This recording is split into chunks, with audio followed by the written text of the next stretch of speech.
Come on over, it's time for Tim Friend. Hey, welcome back to Tim Friend. We're back, we're playing Fire Emblem 7X, the Xth version of Fire Emblem 7.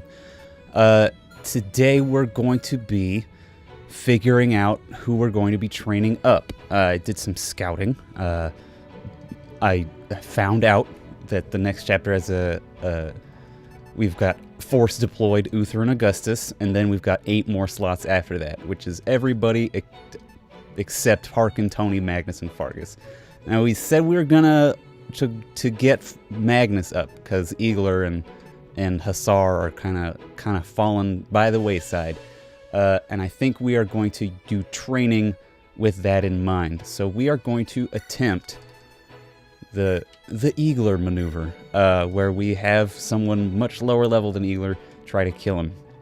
I put those delicious stat bands on Magnus, and we will see how he go against Eagler. It's very likely that Magnus will win. Very likely. Keep that in mind as we watch my luck immediately turn south. This is a new recording session. It's been several weeks since I last recorded FE7X Immortal Sword, and it's hard to go back to other Fire Emblem games, and B, it's hard to come back to this one after such long breaks, because I know I had plans. I know I was ready. Moment of truth. Oh yes, a billion XP. Go straight from 41 to 41. That's the feel-good moment, ladies and gentlemen. A full level on Magnus. And he gets... Alright, well, speed ain't gonna say no to speed. And Augustus gets some, as far as I know, useless experience. Alright, let's fucking do it again. We're not gonna do it a third time, because Eagler's gotta use his last time on letting other people train. Probably. We'll find out, because it might be just straight up more effective for Eagler to get hit by Magnus more for another hundo XP.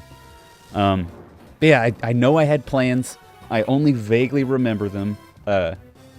I did write down what people I was gonna support, like a month ago or some shit. Velia, Tony, Sybil, Magnus and Sybil, yes. Fargus and Magnus, maybe. Okay. That's a real thing. We're going to try to... I don't... Alright, magic and speed. Way to go, Magnus. That's... Since you're only gonna get, like, fucking 3 stat points from training anyway, I'm glad you to get speed and magic. How do you do against Sybil now? Still quite terrible. How do you against Fargus? Still quite terrible. Uther.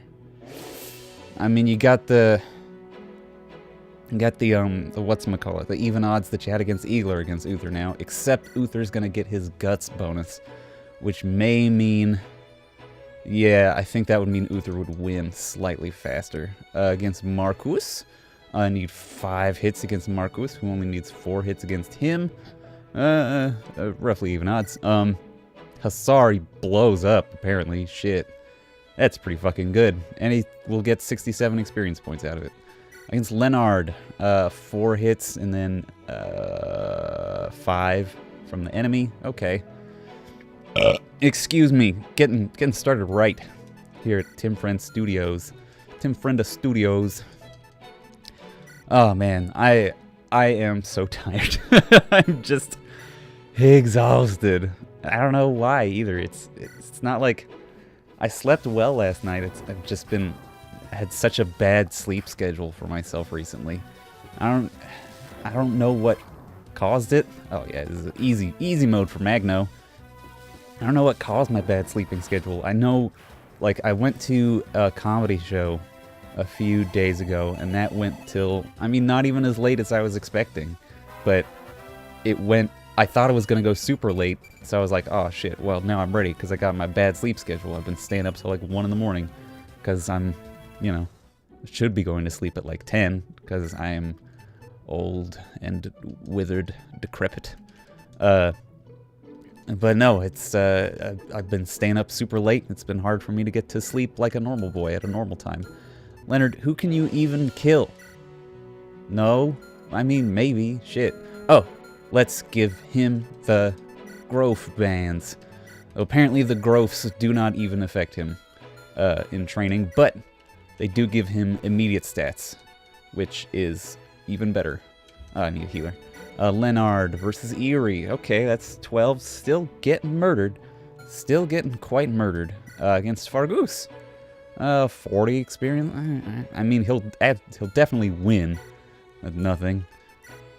Won't win. Sybil, he won't win. Probably.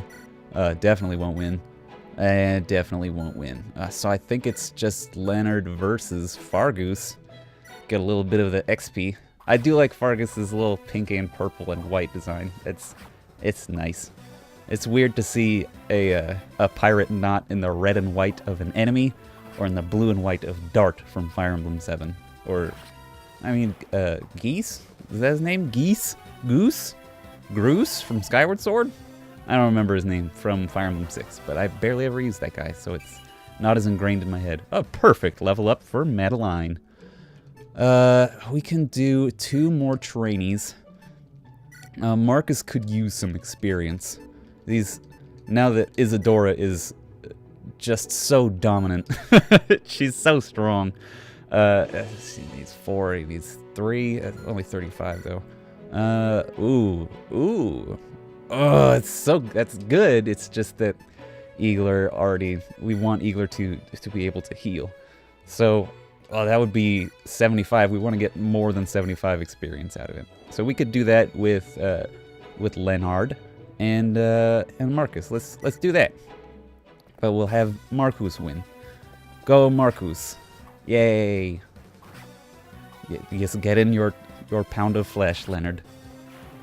Before you get stabbed through the brainium by a Marcus man. Anyway, yes, I am tired. So I'm sorry if my energy just dips throughout the next several episodes of Tim Friend. That's why. It's been a long week. And mostly, I'm recording this on a Wednesday in the middle of the week. So it hasn't been a long week yet. Yesterday was a big day for me, but it's just been exhausting. I'm sure you know how it is. I'm not the only boy with problems in this world, in this life. Everyone's got their own shit that they're working on, and that's okay. I'm here for you. Here to help you get through it by providing some lightly distracting Fire Emblem. Alright, is Leonard just gonna win? Marcus? Are you just gonna keep missing even though you have the weapon triangle advantage? There we go. Delightful. That was as close as Leonard could have gotten to beating Marcus, I guess. What did you get, Marcus? What kind of stats are you pulling in? Alright, strength and defense. I'll take it. Okay, now let's support people. Yeah, we got 10.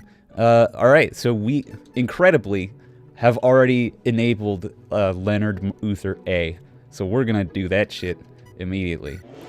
Because that's awesome. Why do I have to know all this stuff anyway? You said yourself that I should leave it to the experts. I can't make these decisions for you, Uther. I can only advise you and carry out your orders.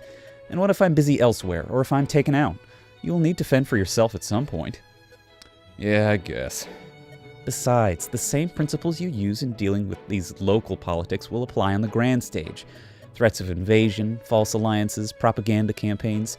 These are the same motions made on a larger scale. I suppose that makes sense. Tactics and strategy, right? Precisely. Which brings me to today's lesson. Oh, gods. The importance of scheming while in power. Just like you need to run weapon drills and practice the melee and tourneys, you need to keep your political skills sharp as well. You can consider the local infighting and backstabbing that is part of our proud Lycian heritage a sort of training ground. You make light of it, but lives are lost in those squabbles. I'd rather not be a part of that. Be that as it may, they are going to happen with or without you. And if you win them, you can keep the bloodshed to a minimum. Besides, if you do abstain from such things, you'll be unprepared when Byrne or Etruria move against you. How many lives will be lost then, Cannot deny the truth of that. And they will move against you if they see that you cannot control the Marquesas. Your father knows this well. He spent the better part of 20 years asserting himself over them in this matter or that. It is not about the individual victories, but about appearing strong to his adversaries. Okay, Leonard, I get it. So what sort of schemes are we talking about here? Should I be blackmailing and kidnapping? Nothing so vulgar as that, but you must control who gets placed in office, which lords are at odds and which are allies, how the public feels about various policies. Sometimes you will have to set yourself up as the villain so that one of your pawns can be the hero, and sometimes you will have to sacrifice them so that you can be beloved again. It is a dangerous game, and one you will be playing for the remainder of your short and terrifying life. And people wonder why I hate the idea of being regent. Trust me, Uther, I don't. Thanks. Oh, hey, connecting. Even though Leonard is the mentor, he does not want this life for Uther either. He just wants him to be good at it. That's nice. Alright, next time on Tim Friend, we will finish up these supports, and then we will get into the meat and potatoes of figuring out where to place our boys on the map. Alright, see you tomorrow, everybody. Goodbyes.